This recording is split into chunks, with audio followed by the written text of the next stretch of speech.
Have an amazing 2009 Yamaha R1. This thing is incredible, super clean inside and out, just an amazing bike.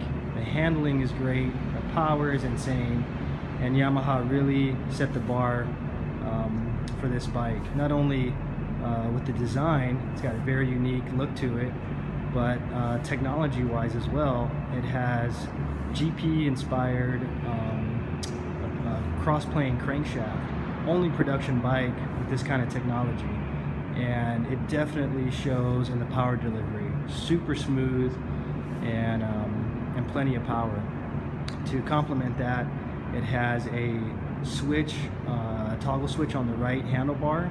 You can adjust from street to race to suit your needs.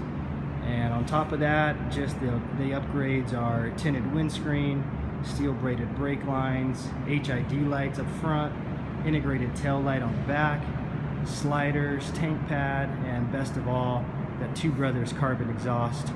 Full system, such an aggressive tone. Let's turn her on and see how she sounds.